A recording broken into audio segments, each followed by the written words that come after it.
Good morning, student. Today's learning is Norma basalis posterior part. The Norma basalis it is divided into anterior, middle and posterior part. The posterior part it extends from the imaginary line drawn through the anterior part of the foramen magnum to the remaining part of the skull bone. The posterior part subdivided into median area and two lateral areas.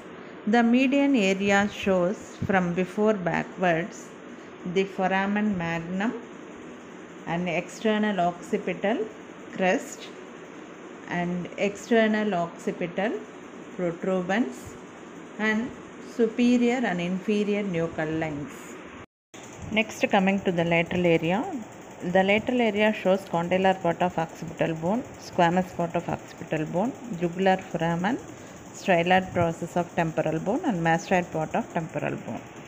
Next we see about the foramen magnum. It is the largest foramen of the skull. It opens upwards into the posterior cranial fossa and downwards into the vertebral canal. It is oval in shape and it is wider from behind than in front and it is overlapped on each side by the occipital condyles. The foramen magnum transmits the following. It has narrow anterior part. Through the narrow anterior part, it transmits three structures: apical ligament of dens, vertical band of cruciate ligament, and membranotectoria. Through the posterior part, two structures passing through the foramen magnum, that is lowest part of medulla oblongata and three meninges, and through the subarachnoid space. The spinal accessory nerves, vertebral arteries, sympathetic fluxus around the vertebral artery, and anterior and posterior spinal arteries. These structures are passing through the foramen magnum. The anterior margin of foramen magnum gives attachment to anterior atlanto-occipital membrane and posterior margin gives attachment to the posterior atlanto-occipital membrane. The external occipital crest, it begins at the posterior margin of foramen magnum and ends posteriorly to the external occipital protuberance. It gives attachment to the ligamentum nuchae. External occipital protuberance, it is a projection located at the posterior end of the crest. It is the point where the back of the neck becomes continuous with the scalp. The external occipital protuberance gives attachment to the ligamentum nuchae. There are two nuchal lines, the superior nuchal line and inferior nuchal line. The superior nuchal line attached at the external occipital protuberance and inferior nuchal lines begins at the middle of the crest.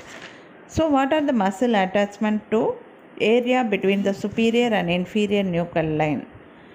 It gives medially attachment to the semispinalis capitis and laterally to the superior oblique muscle. The area below the inferior nuchal line, it provides insertion medially to the rectus capitis posterior minor muscle and laterally to the rectus capitis posterior major muscle. So far we finished the median area of the posterior part of Norma basalis. Next we see the lateral area of the posterior part of Norma basalis. In the lateral area we see occipital condyle. It is oval in shape and situated on each side of anterior part of foramen magnum. It articulates with the superior articular facet of atlas to form the atlanto-occipital joint.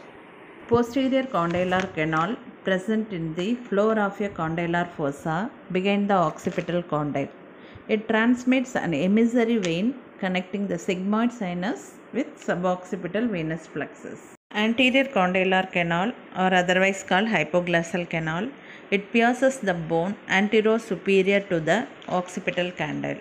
The hypoglossal canal transmits hypoglossal nerve, meningeal branch of hypoglossal nerve, and meningeal branch of ascending pharyngeal artery, and an emissary vein connecting the sigmoid sinus with the internal jugular vein.